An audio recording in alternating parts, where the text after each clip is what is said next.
Hi, I'm Bob Switzer, and this is the Epic Narrative.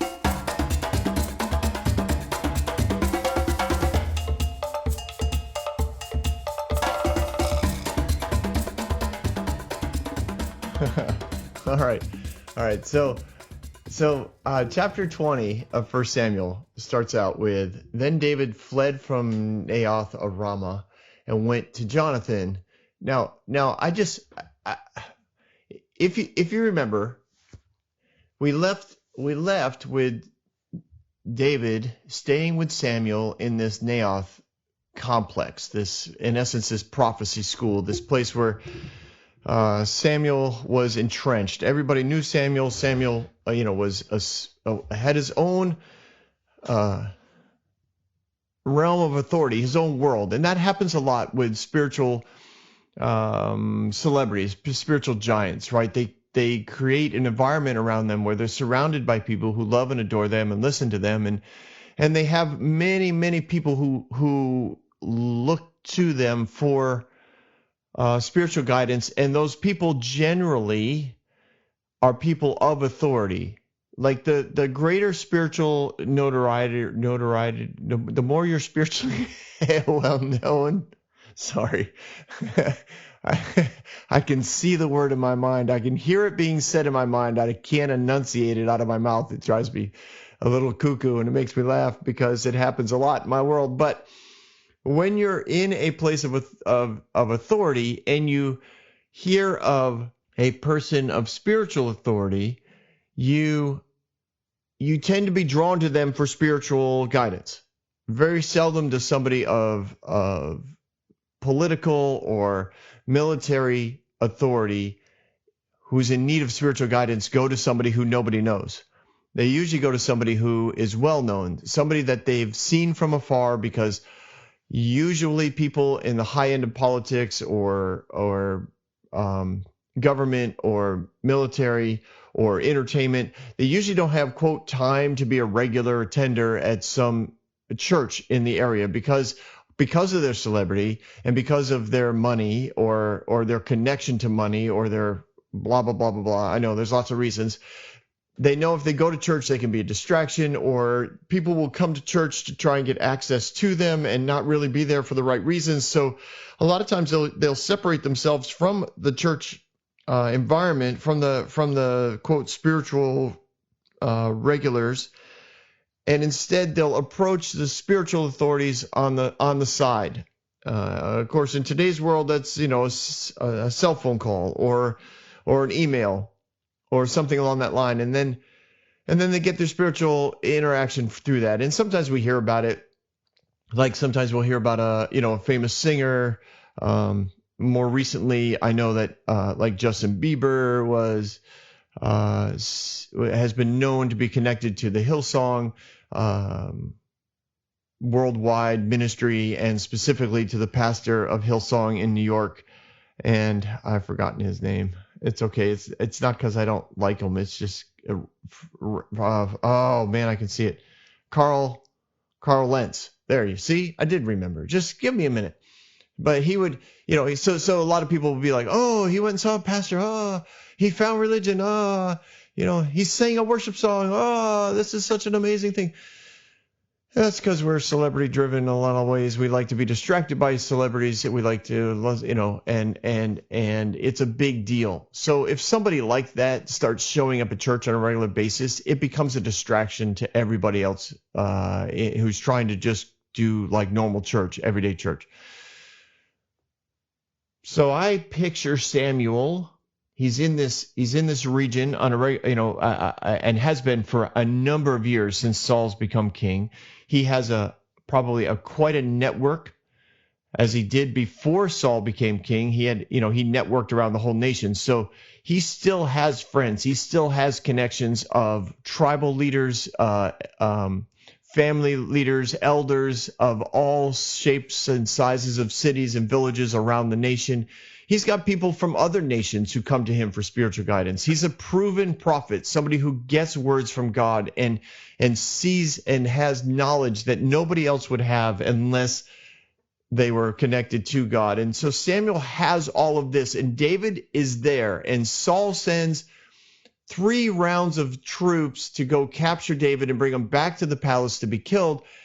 And every round of troops, I'm guessing it's 100, let's say it's 100 people, become overwhelmed with the presence of God and have this incredible ecstatic, mystical experience with God and leave without David. They don't even attempt to finish out their assignment. They leave and go back to the palace and they explain to Saul what happened, because in their head, it is so overwhelming. It doesn't matter what Saul's reaction might be. It doesn't matter if he throws a spear at him. It doesn't matter if they're all put to death. And none of them are put to death. They're all dismissed.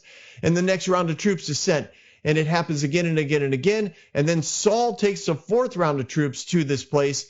And it happens to his round of troops as well as himself. And it says he literally lays on the ground. I know technically it says naked, but it really means without his spiritual robes, without his royal robes on. He lays there on the ground and just spends all this time in the presence of God. And I know that there's some who have preached, messages over the fact that this was a prophetic declaration from God that he had taken the kingdom, the royal robes off of Saul, and had, left him naked and without covering. And others say this is a beautiful interaction between Saul and God, in which Saul is able to, dismiss his worldly persona and lie naked and whole, so to speak, lie completely vulnerable to the presence of God, and God's grace and love is put on Saul, and he's able to interact and prophesy, or in other words, speak the perceptions and perspectives of heaven to all that were in the room. And I land on that end of things. I think this was an amazing picture of God's love. Another super intense invitation from God to Saul to say, Saul, stay connected to me. Saul, stay aware of my presence. Saul, I have not abandoned you. And I know that there's lots of people, lots of preachers who love that phrase, that God abandoned Saul, that God was sending evil spirits to Saul, that God had lifted his grace from Saul. And yet you get this picture, and that's not what happened. God is still there. God is still impacting and able to impact the life of Saul. He's still inviting Saul into the goodness of his love and his grace continually. He's like, this could happen all the time, Saul. And so Saul's reaction is Saul's reaction. He evidently leaves. He just gets up and leaves after his whole day in the presence of God. And then it says David fled from that place with Samuel. And he goes to Jonathan. And he starts asking questions. What have I done? What is my crime? How have I wronged your father? What that he's trying to kill me? What is going on? Help me understand, Jonathan. What is going on? What did I do? What did I do? Explain it to me. Well, here's the thing. I don't know why David did that. I have some theories. I'll go over them. But just at face value, when you read that, David fled. Why? Why would he run? Literally, God's favor is so clear on this, on where he's at. Like his protection is so absolute in this moment. Probably 400 soldiers have now come and gone from this place, completely unable to touch David because they've been completely overwhelmed by the presence of God. That's what's happened since he's been there. Over and over and over again. God, this was not only a message to Saul, this was a message to Samuel and to David. Hey, you guys don't have to do a thing. You don't have to lift a finger. All you have to do is stay in my presence. All you have to do is listen to me. No, not listen to me like, you listen to me. You listen to me, boy. No, it's like you just hang out with me. Literally rest in me. I cannot overemphasize the incredible power of rest when it comes to warfare, when it comes to battles. especially in the spiritual realm.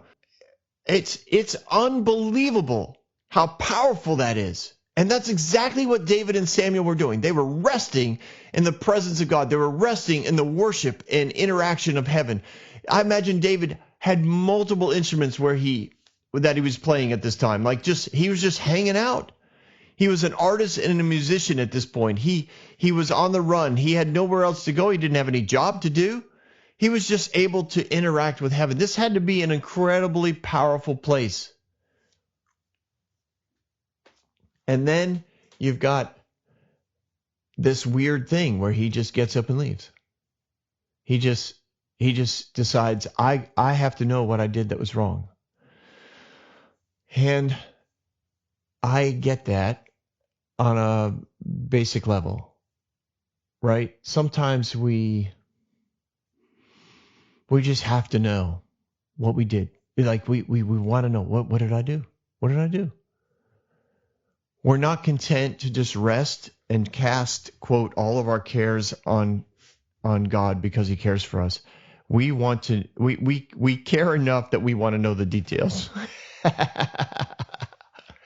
I got to know. I got to know what I did that was wrong. There's only one person I know of that I can trust, that I can talk to, that won't kill me when I see him. And that's Jonathan. So he runs from this place of safety, this place of favor, this place of protection, this place of blessing, to go find out some information. And I don't know how much we can draw from that as spiritual lessons, but I'm sure that there's stuff there for us to know. I do think that a lot of times God has us in the right spot, so to speak. I know God has us there, like he forced David to go there. He didn't force David to go there. God's goodness showed up where David was because God's goodness was always with David, because David was always aware of God's goodness. So God's goodness is just flowing all over this place. And David says, you know what? I'm leaving. I don't understand.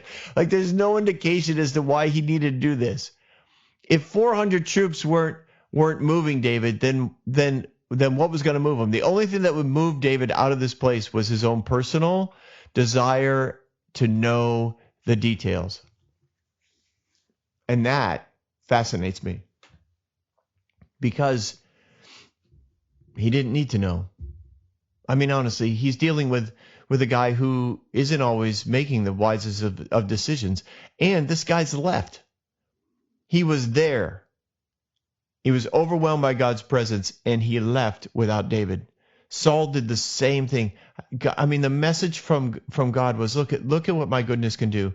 I will literally take the man who signed your death warrant, and I will overwhelm him with my love, because my love is that powerful. That's how powerful God's love is.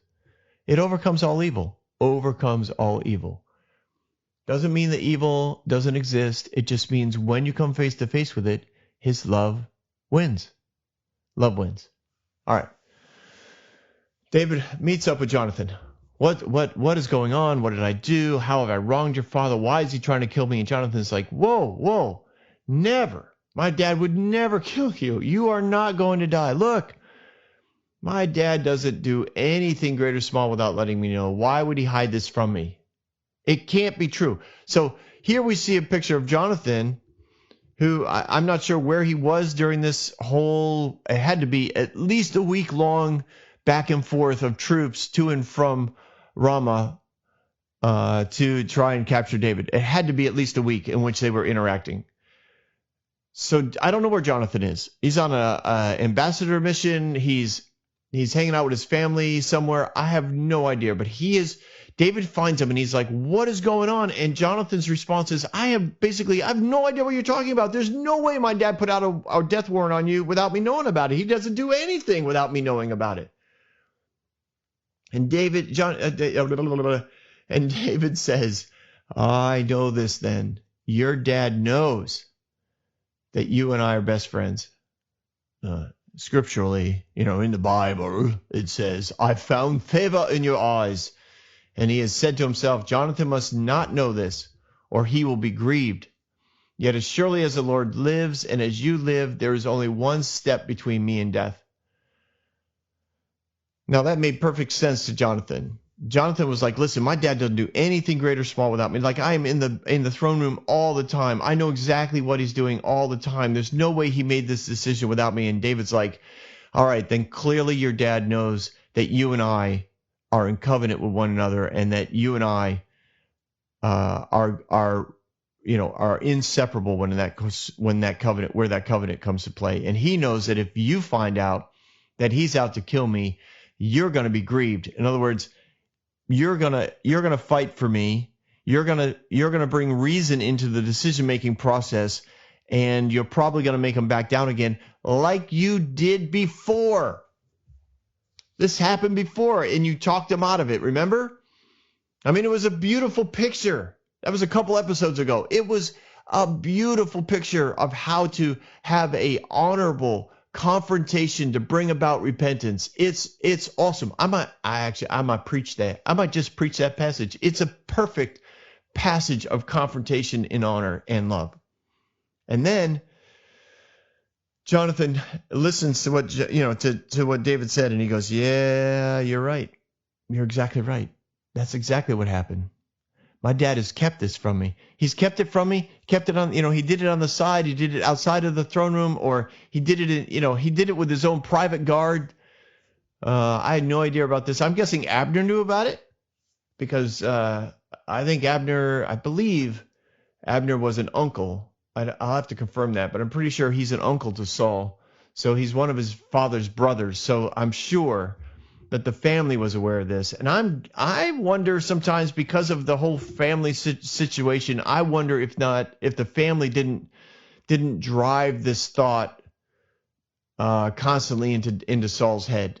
You need to take out David. You need to take out David. Like, I'm not saying that Saul didn't struggle with self-rejection and saw David as a threat, but I have a feeling that threat was emphasized and taken advantage of by those who wanted to control Saul. They knew that he was struggling in this area, and they knew that they could remind him of the ways that David has been a threat to his throne, which wasn't true. David wasn't a threat. He was a servant to the throne. He served the throne all of his days, but that didn't mean that the enemy will find multiple ways to bring the lies in, multiple ways to feed the lies. Your mind will find evidence for any lie that you believe. It will also find evidence for whatever truth you believe if you focus on the truth. That's why that phrasing, you reap what you sow, is so true. That's why meditation is so important. When you meditate on the principles of God, on the Word of God, on the principles of heaven, on the perspectives of heaven, when you meditate on those things, your mind starts finding evidence for those things all around. I find good stuff everywhere, and trust me, the circumstances right now in our world, man, it's nutty. It's nutty out there. But it's been nutty all the time. If you want to find it, you'll find crazy, depressing, divisive, ugly, behavior from all kinds of people. And you can say, this is it. The world is ending. I mean, I grew up in the 70s and early 80s, man. I can't tell you the number of seminars and messages I heard on the book of Revelation. Man, we thought this was the end days. Holy smokes, God was coming back. I not only went to many conferences in which an end time message was given in front of an evangelical evangelistic invitation, right? God's coming back. Are you going to die without him? Are you going to be left behind? Bum, bum, bum. That was a fun movie, by the way. You should check that out on YouTube. Left Behind, that whole series, pretty awesome. The music, the fashion, the incredible delivery from all the actors and actresses. Definitely want to look that one up. I probably saw that movie 15 times, different churches and camps. Every week at camp we saw a Left Behind series. It was awesome. Anyways, doesn't matter. I don't even know how did I get on the end times talking about this? Okay, go back to scripture here. Where was I? Saul killing people? Because your mind will find evidence. Your mind will find evidence. So we believed God was coming back the next day, and we found evidence every day for the reason why he'd come back the next day. And so you reap what you sow. And if you look for goodness and you believe that God is good, you will find his goodness in your life over and over and over again.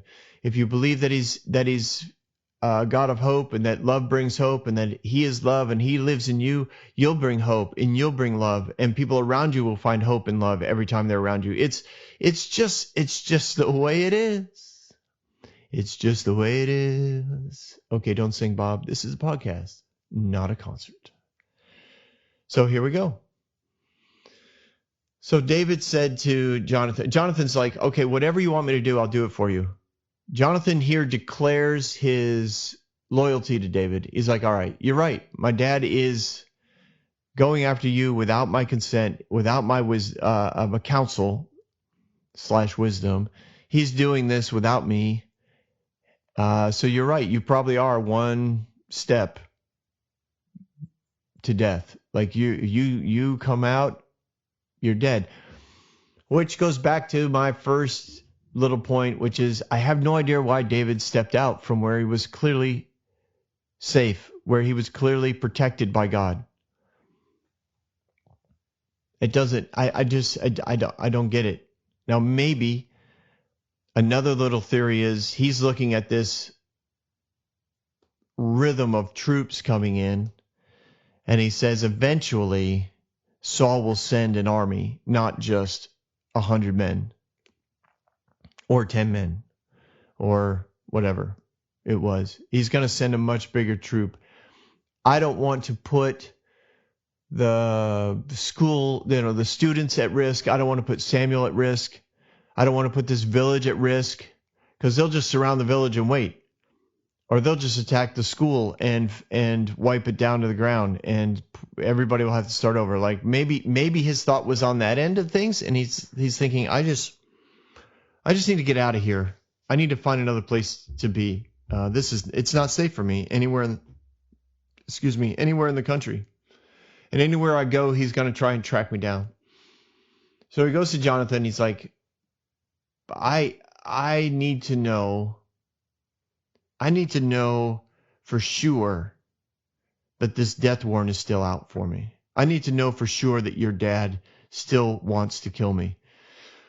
So Jonathan is like, all right, whatever you want me to do, I'll do it. So David had already put together this plan in his head. He'd already said, tomorrow is a new moon feast. I'm supposed to eat with the king, but let me go and hide until the evening of the day after tomorrow. So that's a 2-day hiding that he's doing. Tomorrow I'm supposed to be somewhere. I'm going to go hide until the day after tomorrow. So the second day of the feast. And if your father misses me at all, just tell him I went to Bethlehem because there was an annual sacrifice for my whole family. If he says, all right, at least David is safe, great.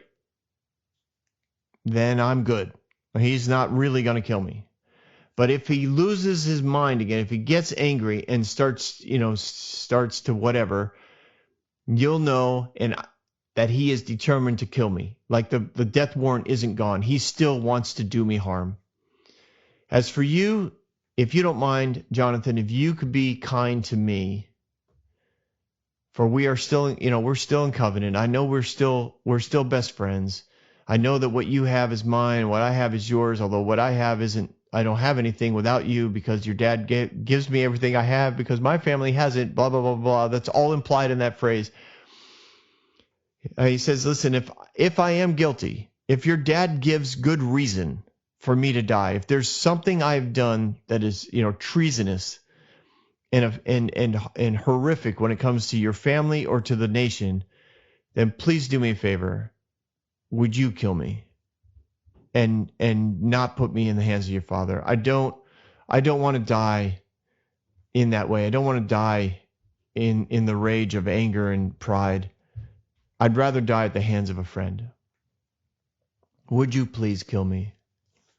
So Jonathan was like, what? Oh, I could never kill you. And listen, if my father is determined to kill you, I'll tell you that he is. In other words, I'll help you escape. Well, he's like, well, who's going to tell me if your father answers you harshly? If your dad loses his mind, if he gets angry, like you might not make it out of the banquet. Like who's going to tell me? He's like, we'll figure this out. So Jonathan has a plan. He goes, let's go to the field.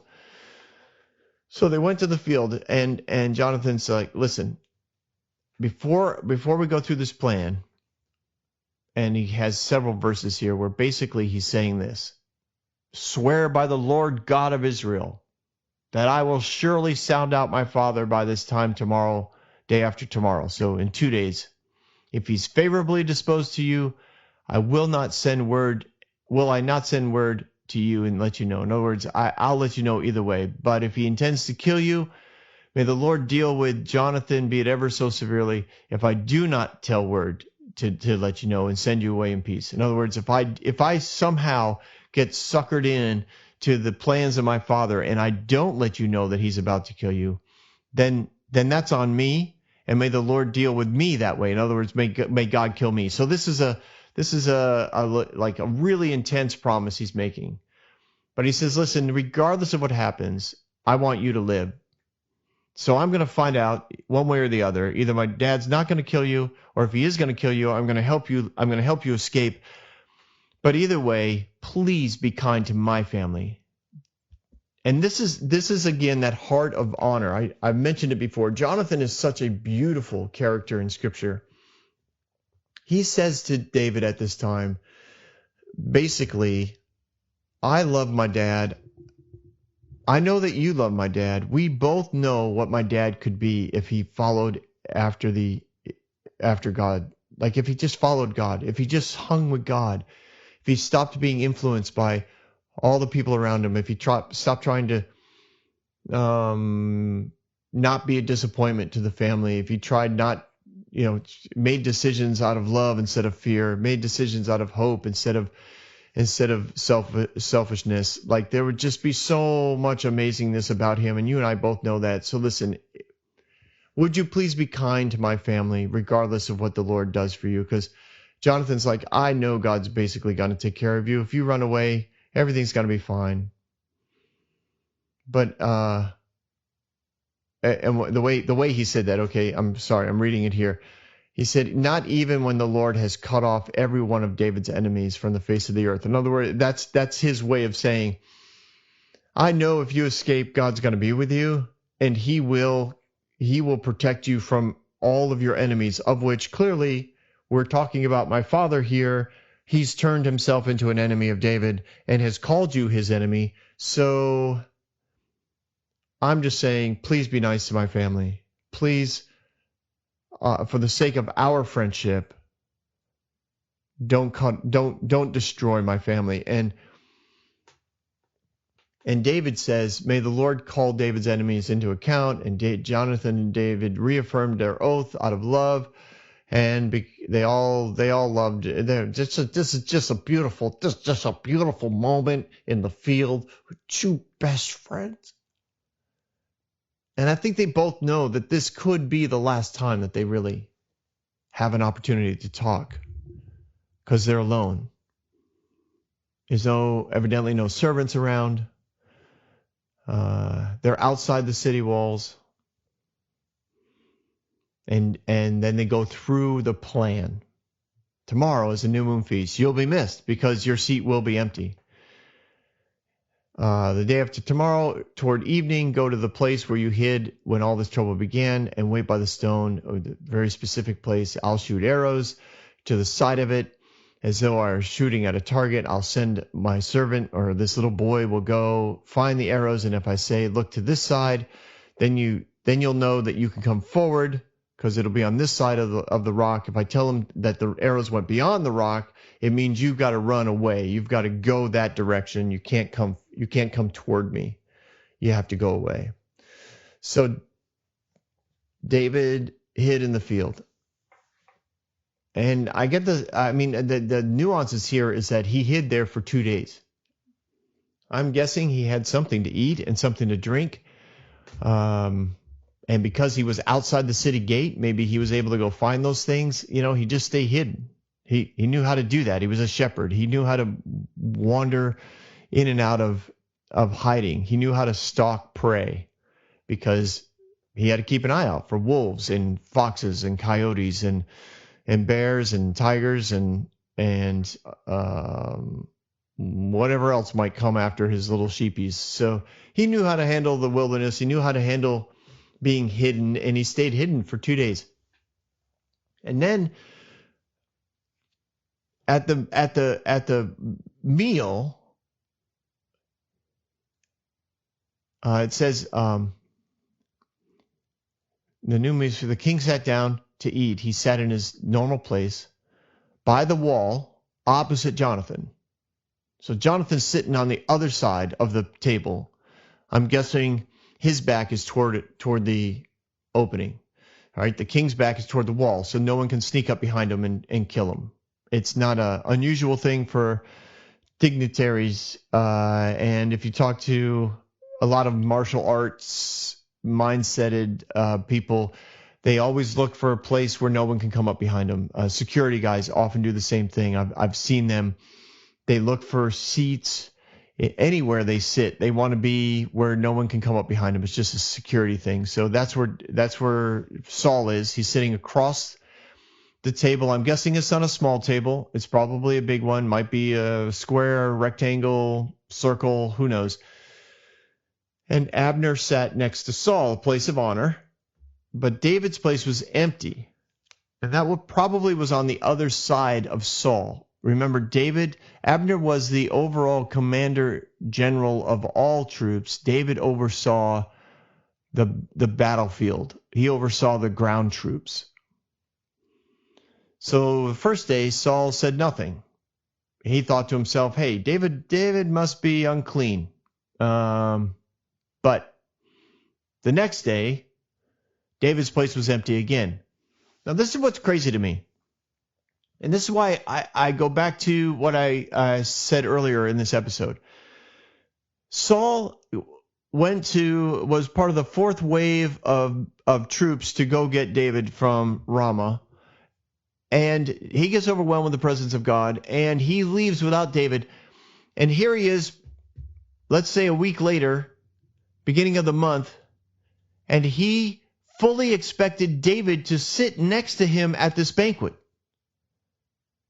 He expected David at the banquet. This is a man he's put out a death warrant on. This is a man he sent multiple troops to go capture, and he is shocked that David is not sitting in his seat. This blows my mind unless in some crazy cultural way people were used to Saul losing his mind and then changing his mind. And honestly, a lot of people think God's this way. I'm telling you, so many people think this is a picture of God. And most of those people would not admit this when they're talking about Saul, but this is the way they present Saul, and it's the way they present God. Periodically, God just loses his mind, and then he changes his mind. Every so often, he thinks you're just a horrible person, and he's tremendously disappointed in you, and he's going to wipe you out, and he sends the angels to attack you, or demons to attack you, or evil spirits to come after you, and then he changes his mind and he expects you to come to the banquet and hang out with him. This is ridiculous, the way that so many people picture God, and it's ridiculous because we see it in Saul, and you say, no, legitimately, so many people present Saul as a crazy man. I don't think he was. I just think that when you live in that insane... I just said he wasn't a crazy man. I said insane in the same sentence. Okay.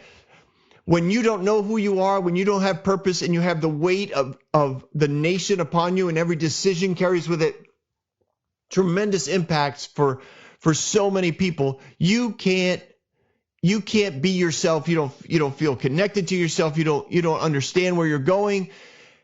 You're constantly spiraling into depression and into self-doubt and fear. And you make decisions, and then you back down off of decisions. But this is what this is what evidently people were used to. And so he expected David to be at this banquet. To me, that's pretty crazy. That's like, it's like you can come up with a lot of examples, right? It's like we'll keep it in the family, right? Because this was kind of a family connection. Your dad kicks you out, or the grandfather kicks you out, whatever. Family patriarch kicks you out, tells you never come back, finds out where you're living, and tries to destroy that. Tries to drag you back home to destroy your life, literally. But then it's Thanksgiving, and it's time for the meal, and this person is shocked that you're not there. Well, where are they?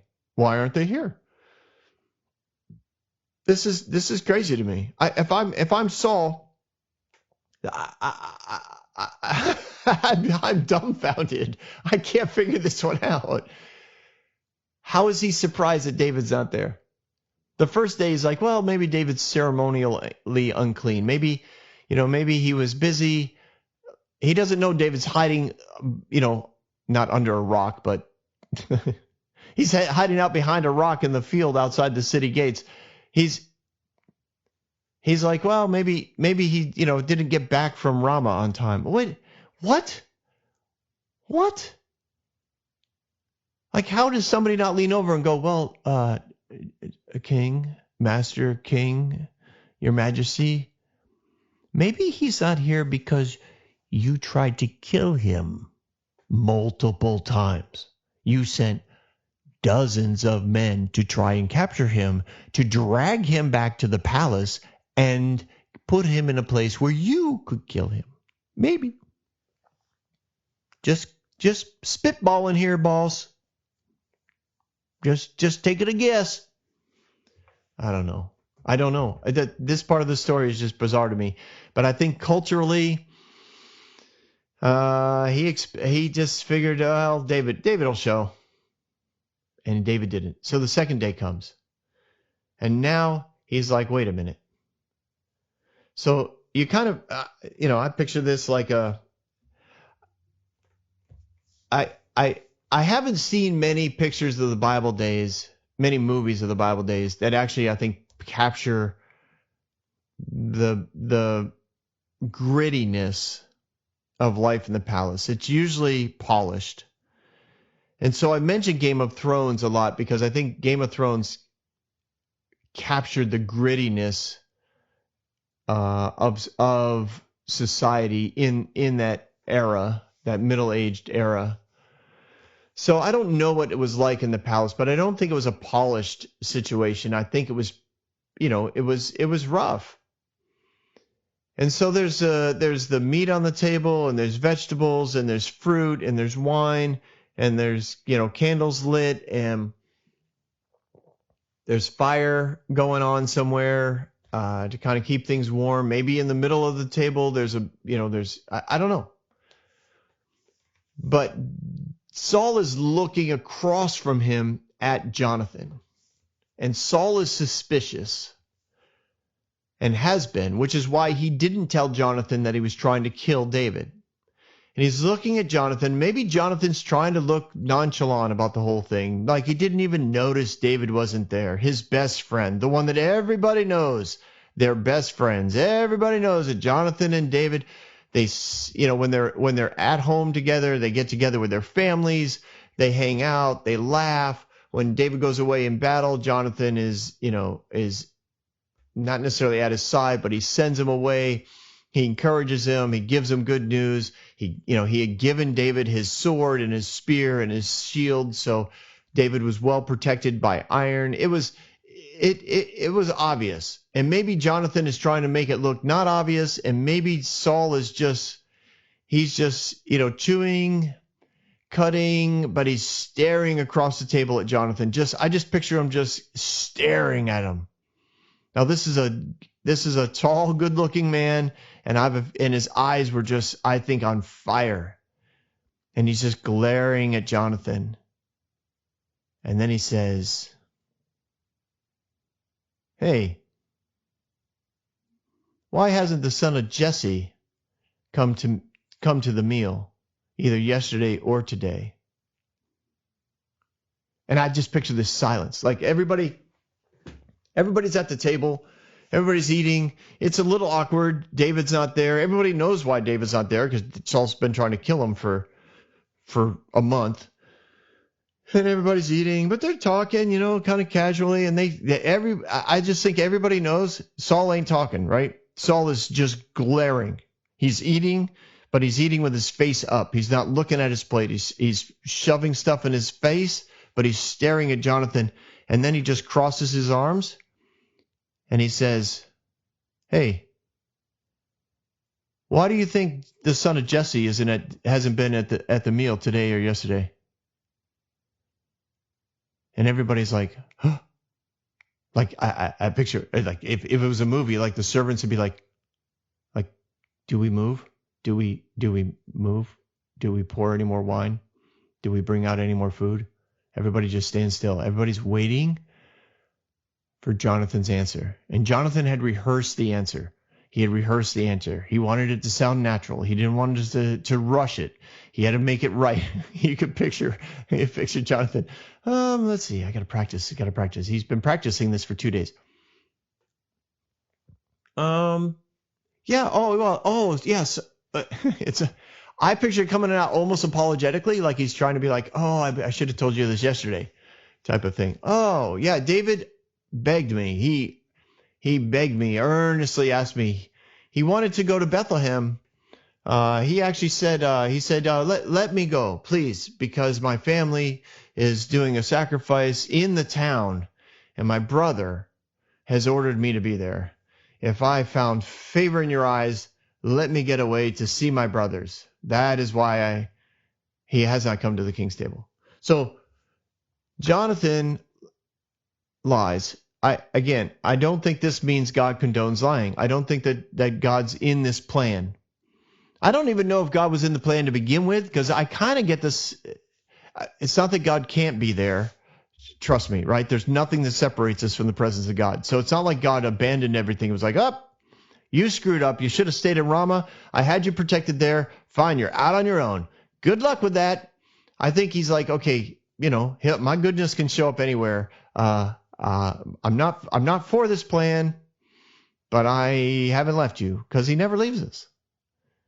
And I do know that that's hard for people, because you can use so much of that concept of God leaving you as a way to manipulate people's behavior. But I don't think God does. I don't think God manipulates people's behavior. So he doesn't manipulate Jonathan's behavior. He doesn't make it impossible for him to lie, but he lies. He's like, it was a family thing, Dad. His brother actually asked him to be there. And I think he brought in the brother because that would carry a lot of weight. Saul knows how much hate and rejection David has dealt with from his family, and specifically from his brothers. This was no small deal to throw in the concept of the brothers wanting him home. This would have carried a lot of weight emotionally and through the thought processes of Saul. And Jonathan, I think, laid that in there as part of the lie, because he was testing. He thought, I have to test to see how sincere my dad is at killing David. I mean, if he knows that at some level David has an invitation of acceptance from his family, my dad knows how much that would mean to David, and he should be happy to hear that David's family wants him home. Like this is an occasion, this is an answer that Jonathan has cooked up and has prepared so that he could really see if his dad was that sincere about killing David, or if he really wanted the best for David. And I believe, as sincere as Jonathan was, he shouldn't have lied. That part I believe. I think God could have showed up anyways, but Jonathan lies, but he does so strategically. Like he's clearly thought this out. Again, no excuse for it. It's just what I see happening here. And Saul's anger flared up at Jonathan. And I mean, he lays Jonathan out. oh my word, he destroys Jonathan. This is horrible. This is horrible. And this is what happens when you're selfish and you feel and prideful and you don't know who you are and you feel slighted and offended at everything. Then you also think that you are justified to destroy other people's lives, to make them feel as badly emotionally as you feel. And that's it. I mean, Saul let loose. I can't. Yeah, I'm sorry. I just did a really hard swallow. So that's probably. I don't know if you guys can pick that up. I know my producer just told me yesterday, this is after 10 episodes that I've recorded already. He's like, you swallow a lot. And I'm taking, I take them all out. But just so you know, like if you could cut back on that, it would help me because it would actually, it would cut down the amount of time he has to spend doing the removal of swallows. But if you ever get to hear the originals of these recordings, you'll hear a lot of swallows, evidently. Some of that has to do with the EQing and the compressing he does. It actually picks up that sound wave, that frequency, and it emphasizes it, and the reverb makes it even bigger. So, anyways, this is the first one where I'm consciously trying not to swallow, and in my head, it's pretty funny because I'm like, oh my gosh, I do swallow a lot. I don't even know if I really need to swallow that much. It's just kind of like it's a way for me to like put a comma in a sentence, I guess, rather than saying I swallow, which is probably a little less annoying than saying all the time. But when you're a sound engineer like my producer and he's listening to it, it's probably just as annoying and maybe even harder to find. Anyways, on with the story. And the story continues. Thank you for that commercial break, Bob. No problem. So Saul's just ugly. This is an ugly, ugly, ugly incident. And I don't know if you've ever experienced that kind of what I would consider hatred, verbal abuse, anger from a father who's Jonathan has done nothing but honor his father, nothing but show love toward his father that we know of. Like everything we know of Jonathan, he's a sweet, amazing man who's filled with a warrior's heart and a leader's heart of honor and love for his father. And I'm sure for everyone, he probably honors everyone really well. And so here publicly at the banquet, Saul loses his mind. Again, another concept that so many people think God has, that God just loses his mind and lays you out publicly, humiliates you in front of everybody. This is what's going on. Saul his anger flares up and he says to Jonathan, "You son of a perverse and rebellious woman." Holy smokes. He goes right after Jonathan's mother, which was also Saul's wife. I mean, this is hardcore. This is ugly. And I know, honestly, a lot of people probably have felt this because I'm guessing through divorces and separations, you have heard, insults of one of your parents from the other parent while they're yelling at you. You are just like your mother. And she's a horrible, lying little bit. Ooh, Bob, don't say that on the radio. I didn't. Okay. So I didn't say it. You don't have to cut that out. I bleeped myself. I was just quoting somebody anyways. It can get ugly. It got ugly. He's like, you're a son of a perverse, which means it was very similar to being, basically, she's a whore and a drug addict. That's rebellion is that of witchcraft, and perversion is that of lust. So witchcraft comes from the same word as pharmacy or drugs. So it was ugly. He called her basically a whore, drug addict, whore, rebellious woman. Don't I know that you have sided with the son of Jesse to your own shame and to the shame of the mother who bore you? As long as the son of Jesse lives on this earth, neither you nor your kingdom will be established. Now send someone to bring him to me, for he must die."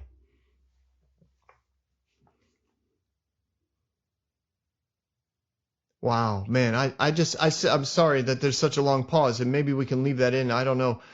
But I've just sat here staring at the microphone like my mind's the movie in my mind when I read this paragraph is just so intense. I can't imagine the intensity, the quietness of the room. Everybody's feeling horrible for Jonathan. Everybody's doesn't know what to do with Saul. You can't talk to Saul when he's like this. And again, a lot of people that feel the same way about God, like, well, when God gets angry, like, just go hide. Everybody wants to hide. Nobody wants to be in the room at this point. Nobody. And I picture tears welling up in Jonathan's eyes, like he's looking at his father and he knows this is not the real you. I don't know how to fix this situation. I don't know how to help you out of this hole that you're in, but this is not you. And what you just said isn't true. It's not true about my mother. It's not true about your wife. And Jonathan somehow maintains composure and he says, "Why should he be put to death? What has he done?" So Jonathan could have backed down, and I'm sure Saul's thinking the same thing. He's thinking he's going to put Jonathan in his place. He's going to expose Jonathan as a traitor to the family. He's accusing Jonathan of treason in front of everyone, including the military general Abner. He's accusing him of treason to the family and to the nation. You are siding with somebody that I've signed a death warrant on, and he must die. You go bring him to me. In other words, this is your job now, because I know David trusts you, and I know if you're not treasonous, if you're not rebellious, if you're somebody who's worthy of life, you will obey your king and your father, and you will go get him so I can kill him. The deathly silence in the banquet room. Nobody's moving. I think Jonathan is staring right back at his father. His father is red. His face is probably sweaty. There's probably some spittle coming out on his beard. I think Saul has stood up at this point because he's used to standing up, because he's taller than everybody else in the nation. Like he's trying to get as big as he can and as dominant as he can in position, as sitting on the throne or the head chair. Slammed the chair against the wall, stood up and accused his son and his wife / the son's mother of horrible things, and then tells Jonathan, "Go get David and bring him here so I can kill him." And Jonathan, probably with tears in his eyes, he looks at his father, and he's not like, I don't think he's probably got a mix of emotions. But he says, "Why? Why should we kill him? What has he done?" I laugh because one of the worst things to do to an arrogant boss is question his reasonings or her reasonings. They never take kindly to that kind of thing. Especially publicly. Right? There's so many movies we could refer to at this point, or television shows, where somebody asks the question in the boardroom or at the conference, the convention, and everybody is shocked, like, because everybody knows you never ask the boss that question. You never ask why. You just do it. Ours is not the reason why. Ours is but to do or die. Jonathan, what are you doing? And there's probably people who love Jonathan, like who wouldn't love Jonathan? He's an amazing young man. He's sitting right there. He's at the table.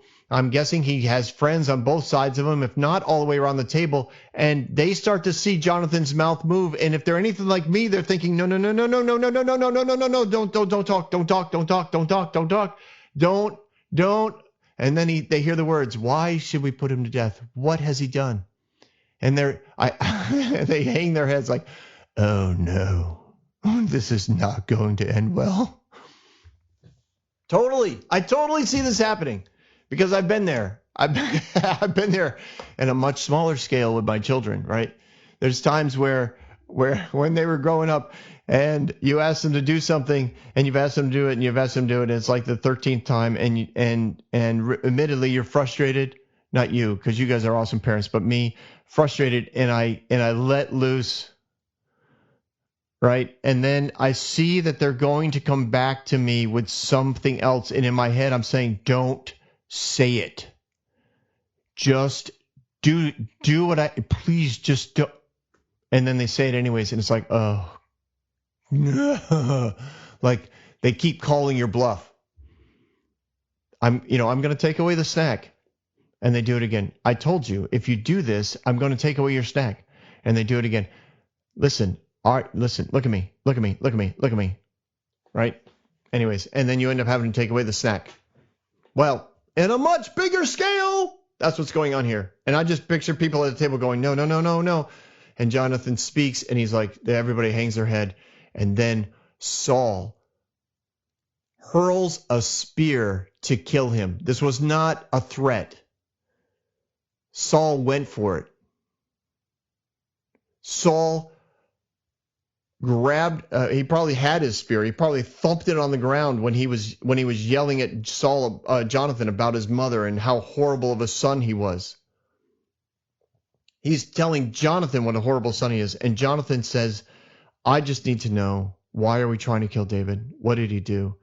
And Saul has no reason to kill David. And everybody at the table knows this. But now he's been publicly questioned and in his mind publicly humiliated by his son. And he literally tries to kill his son at the table. I don't think this is the first time he's chucked a spear at somebody at the table. I have a feeling he's done this, like I said, a number of times in the spirit of intimidation and fear that he had created all throughout the palace. But he chucks this thing to kill his son and he misses. And it says Jonathan got up from the table in anger on the second day of the feast, and he did not eat. So this was all kind of in the appetizer stage. And it says he was grieved at his father's shameful treatment of David. Wow. That's a man whose heart you cannot question.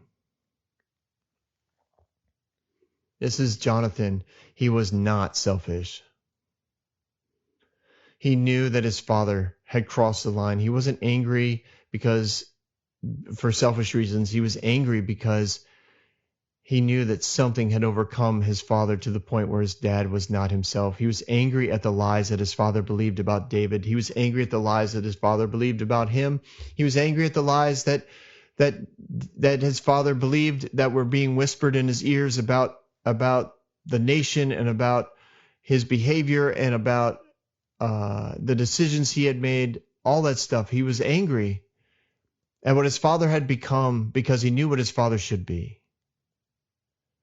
And he got up and he was grieved because of his father's shameful treatment of David. That's just another awesome verse that describes how beautiful and deep and loving and kind Jonathan was.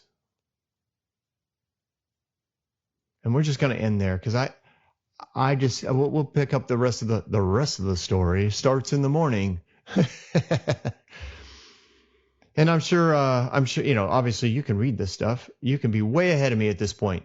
But yeah, it's just an intense, this whole season of this whole week of the New Moon Festival that started, back in verse 5. It's just such an intense emotional time.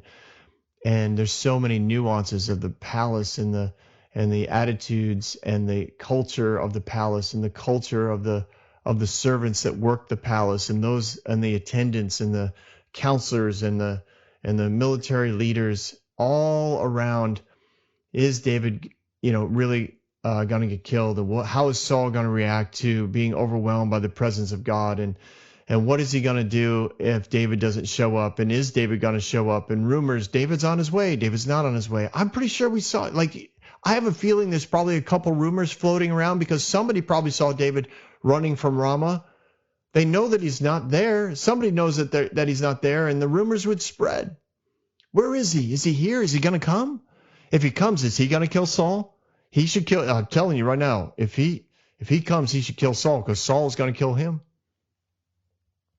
It's it's a crazy world atmosphere, and in the middle of all that, Jonathan's passion and heart is just it never wavers. It's filled with love and honor, and the anger he feels is an anger for what the lies have done. In essence, what sin has done to the heart of his father. And that is the heart of God. When God looks at sin, he's angry, not because you're doing sin and he's mad at you. He's angry at what sin has done for you. He's angry at what the results of that sin is going to bring to you, because his goodness has such a better plan. And Jonathan wanted his father to live in the goodness of God. And God wants you to live in the goodness of God as well. And it's just a choice you get to make every day. You reap what you sow. What are you going to focus on? That's really what you're after. And that's what your mind will find, and that's what your heart will be drawn to. Focus on the goodness. Focus on hope. Focus on love. And it'll change your world. Have a good day, everyone.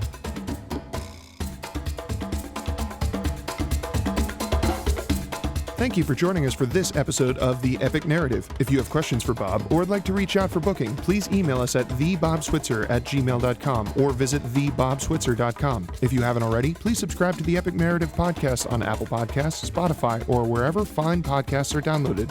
See you next week for another chapter in our story on The Epic Narrative.